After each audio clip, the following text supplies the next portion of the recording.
Pendurthi railway station దగ్గర కొత్తగా నిర్మించిన ఓ విద్యుత్ స్తంభం కరెంటు వైర్లపై పడింది. ఈ ఘటనలో విద్యుత్ పనులు చేస్తున్న ముగ్గురు ఉద్యోగులకు తీవ్రంగా గాయాలయ్యాయి. గాయపడిన వారిలో ఒకరి పరిస్థితి విషమంగా ఉండడంతో అతని విశాఖకు తరలించారు. అయితే అదే ట్రాక్ పై వస్తున్న యశ్వంత్పూర్ రైల్ డ్రైవర్ ప్రమాదాన్ని గమనించి రైలు ఆపేయడంతో త్రుటిలో ప్రమాదం తప్పింది. ఘటనా స్థలాన్ని పోలీసులు, రైల్వే అధికారులు పరిశీలిస్తున్నారు.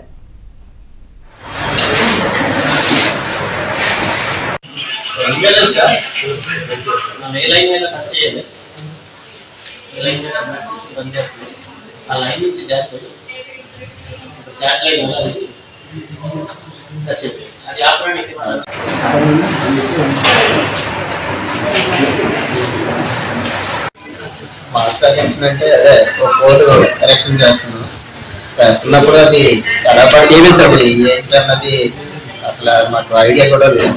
అది అవతల వచ్చి మీద వాళ్ళు కూడా ఇండక్షన్ కొట్టేసింది మాకు. నేను ఇది చేస్తున్నాను, మేము అందరూ కాళ్ళు గట్ట పట్టుకొని ఉన్నాం. మరి అయినా సరే కాయలు అయితే మరి ఇదైంది. అప్పుడు తగిలేసి మాకు షాక్ లాగా తగిలి మేము పడిపోయాను. ఆ తర్వాత నేను కొద్దిగా దూరం వచ్చాను.